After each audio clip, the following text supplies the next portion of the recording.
If you're a buyer in the Toronto real estate market, can you get a deal and pay less in August than you would if you waited until September? I'm going to cover three things in this video. Number one, why is August typically a slower time of year in the Toronto real estate market? Number two, historically speaking, how does the average sale price in August compare to the average sale price in September? And number three, despite what those historical numbers show us, why might things actually be a bit different this year in 2023? My name is Danielle Bondy-Sawyer with the Bondy-Sawyer real estate team here in the city of Toronto. Now, if you like this video and you'd like to see more, please subscribe to the channel and hit the like button as well. If you'd like to chat about the real estate market or you're thinking of making a move, you can book an appointment with us in the link down in the description.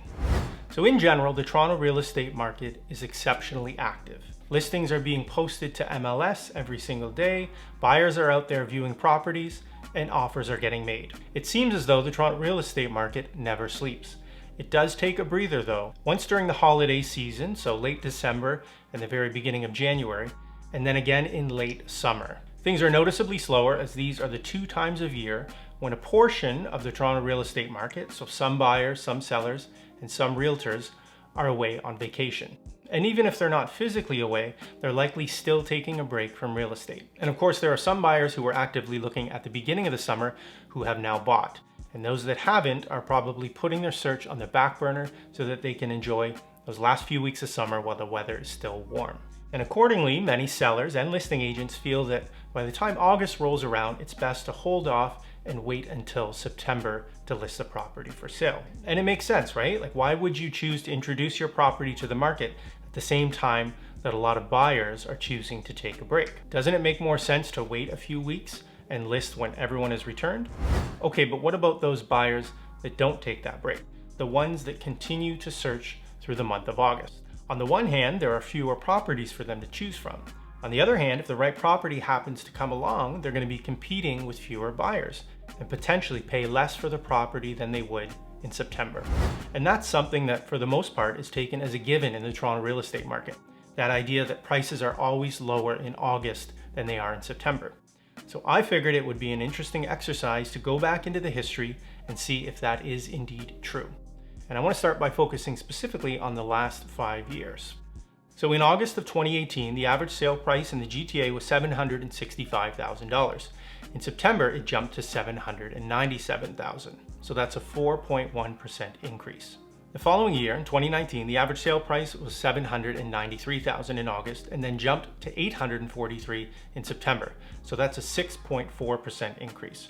In 2020, it increased again, but only by 1%. But remember though, we were only 6 months into COVID at that point. The following year, in 2021, there was another larger increase, 6.1%. And then last year, 2022, it was another small increase, only 0.7%.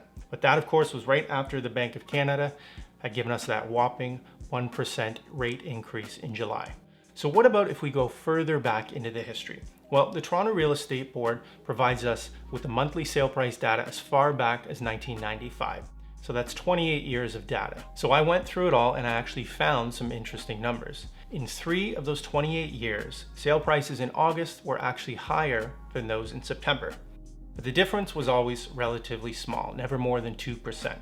It happened in 1995, again in 1996, and then again in 2001. So starting in 2002, we've now had 21 consecutive years where the sale price in August was lower than September. So that leads us to the question, what is going to happen this year in 2023? Is the trend going to continue with September prices being higher than those in August? Well, that depends on what the Bank of Canada does on September 6th, because that date is their next opportunity to adjust the overnight rate. Back in June, they increased it by 0.25%, and then in July by another 0.25%.